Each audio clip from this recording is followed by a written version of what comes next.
ஒவ்வொருத்தருக்குமே இருக்க வேண்டிய ப்ரையாரிட்டி லிஸ்ட்டில் வந்து கண்டிப்பாக செல்ஃப் கேருக்கு ஒரு முக்கியத்துவம் இருக்கும். ஸோ ஐ தாட் இதை பற்றி இன்னும் கொஞ்சம் டீட்டெயில்டாக இதோட லேயர்ஸை பிரித்து கொஞ்சம் பார்க்கும்போது இன்னுமே அது உங்களுக்கு ஹெல்ப்ஃபுல்லாக இருக்கும்னு நினச்சேன். ஸோ செல்ஃப் கேருன்னு சொன்னாலே அவங்கவுங்க லைஃப் ஸ்டைலுக்கு ஏற்ற மாதிரி அவங்களோட வெல்பீயிங்கை பார்த்துக்கிறது. பட் அது ஃபிசிக்கல் மட்டும் கிடையாது.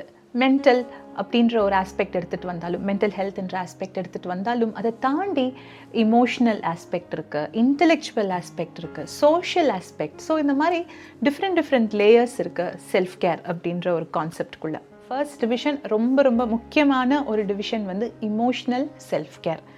இமோஷ்னல் ஹெல்த்தை நம்ம எந்த அளவுக்கு டைம் எடுத்து அதுக்காக ஒரு சில காரியங்கள் நம்ம செய்கிறோமா, நம்ம அந்த கேர் எடுத்துக்கிறோமா இமோஷ்னல் ஹெல்த்தை வந்து பார்த்துக்கிறதுக்கு.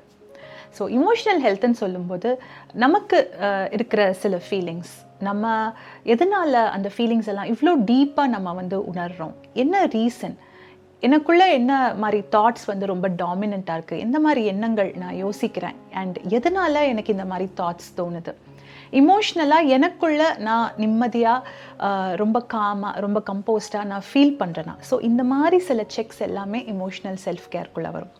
அப்போது இமோஷ்னல் செல்ஃப் கேரை நம்ம பார்த்துக்கிறதுக்கு என்னெல்லாம் சாய்ஸஸ் இருக்குது, எந்த மாதிரி ஆக்டிவிட்டீஸில் நம்ம இன்வால்வ்டாக இருக்கும்போது அது இமோஷ்னல் செல்ஃப் கேராக இருக்கும். ஜேர்னலிங்ன்றது நமக்கு தோன்ற சில தாட்ஸை ஃப்ரீ மைண்ட் செட்டோட அப்படியே ரைட்டிங் ஃபார்மில் கொண்டு வருது. ஜேர்னலிங் பற்றி நான் ரொம்ப டீட்டெயில்டாக 2 வீடியோஸ் நான் ஆல்ரெடி பப்ளிஷ் பண்ணியிருக்கேன். அதுக்கான லிங்க்ஸ் நான் கொடுக்குறேன். ஃப்ரீ டைம் இருக்கும்போது கண்டிப்பாக கேட்டு பாருங்கள். ஜேர்னலிங் ஹேபிட் நீங்கள் ஆல்ரெடி உங்களுக்கு தெரியும், நீங்கள் ட்ரை பண்ணியிருக்கீங்க. பட் ஏதோ ஒரு ரீசன்னால நடுவில் ஸ்டாப் பண்ணிட்டீங்கன்னா it's time that we restart that habit. ஏன்னா அந்த ஜேர்னலிங் ஹேபிட்க்கு அவ்வளோ பெனிஃபிட்ஸ் இருக்குது. ஜேர்னலிங் சொல்லும்போது கிராட்டிடியூட் சேர்த்துக்கலாம். அப்புறம் மனசு விட்டு ஃப்ரெண்டுக்கிட்ட உங்கள் தாட்ஸ் எல்லாத்தையுமே ஷேர் பண்ணுறது, அது கூட இமோஷ்னல் செல்ஃப் கேர் தான். ஸோ